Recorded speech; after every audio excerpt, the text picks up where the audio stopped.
आप नौकरी पेशा है और ईपीएफ यानी कि एम्प्लॉयज प्रोविडेंट फंड खाते का इस्तेमाल करते हैं तो यह खबर आपके लिए बेहद जरूरी है। कर्मचारी भविष्य निधि संगठन यानी कि ईपीएफओ यानी कि अब इसे एम्प्लॉयज प्रोविडेंट फंड ऑर्गेनाइजेशन भी कह सकते हैं।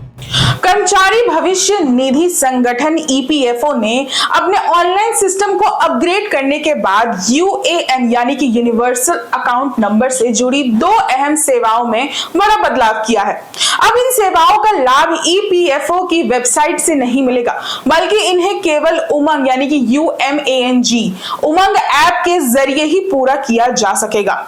हाल ही में करीब एक सप्ताह तक चले पोर्टल अपग्रेडेशन के बाद ईपीएफओ ने अपनी ऑनलाइन सेवाएं फिर से शुरू कर दी है। हालांकि संगठन ने साफ किया है कि अपग्रेडेशन के कारण कुछ क्लेम और अन्य ऑनलाइन सेवाओं की सामान्य रूप से काम करने में अभी कुछ दिन और लग सकते हैं।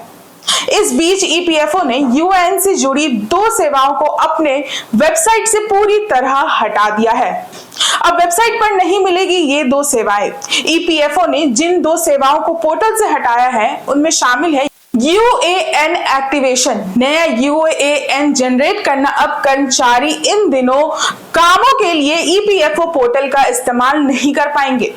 इसके बजाय उन्हें सरकार के उमंग ऐप का उपयोग करना होगा। खास बात यह है कि दोनों प्रक्रियाओं में अब आधार आधारित फेस ऑथराइजेशन यानी कि फेस ऑथराइजेशन टेक्नोलॉजी अनिवार्य कर दिया गया है। क्यों किया गया है यह बदलाव? ईपीएफओ का कहना है कि यह बदलाव बड़े डेटाबेस और सॉफ्टवेयर अपग्रेड का हिस्सा है। इसका उद्देश्य ऑनलाइन सेवाओं को पहले से अधिक तेज करना, सुरक्षित और भरोसेमंद बनाना। फेस ऑथेंटिकेशन लागू होने से फर्जीवाड़े की संभावना भी कम होगी और सही लाभार्थी तक सेवाएं पहुंचना आसान होगा। अपग्रेड के बाद क्या-क्या बदलाव किया जाएगा? ईपीएफओ पोर्टल से यूएएन एक्टिवेशन की सुविधा हटा दी गई है। वेबसाइट से नया यूएएन जनरेट नहीं किया जा सकेगा। दोनों सेवाएं अब केवल उमंग ऐप पर उपलब्ध होंगी। यूएएन एक्टिवेशन और नया यूएएन जारी करने के लिए आधार आधारित फेस ऑथेंटिकेशन जरूरी होगा। भूल गए यूएएन को दोबारा प्राप्त करने की प्रक्रिया भी पहले से आसान बन गई है। अब यूएएन कैसे एक्टिवेट करेंगे?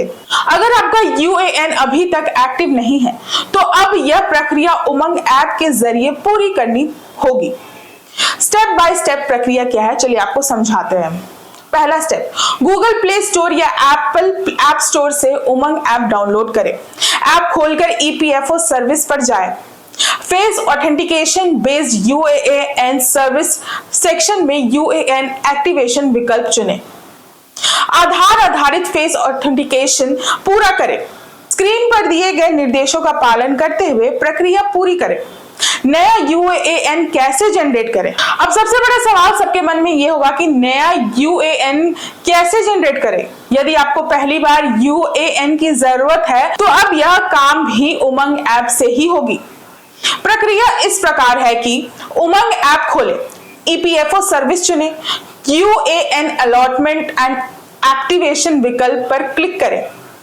आधार आधारित फेस ऑथेंटिकेशन पूरा करें।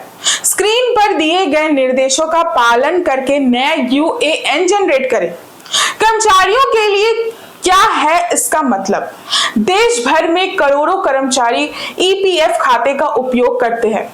ऐसे में यदि आप नौकरी बदलने वाले हैं, पहली बार ईपीएफ से जुड़ रहे हैं या अपना यूएएन एक्टिव कराना चाहते हैं तो अब ईपीएफओ की वेबसाइट पर यह सुविधा नहीं मिलेगी। समय बचाने और किसी परेशानी से बचने के लिए पहले से उमंग ऐप इंस्टॉल कर ले और आधार में दर्ज मोबाइल नंबर तथा बायोमेट्रिक जानकारी अपडेट रखें ताकि फेस ऑथेंटिकेशन आसानी से पूरा हो सके। अब इसका कुल मिलाकर यही मतलब है कि ईपीएफओ का यह बदलाव डिजिटल सेवाओं को अधिक सुरक्षित और सुविधाजनक बनाने की दिशा में एक बड़ा कदम माना जा रहा है।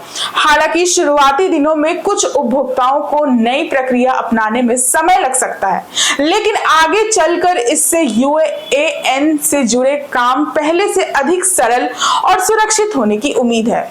ऐसे और जानकारी के लिए बने रहे हमारे साथ द न्यूज़ पोस्ट।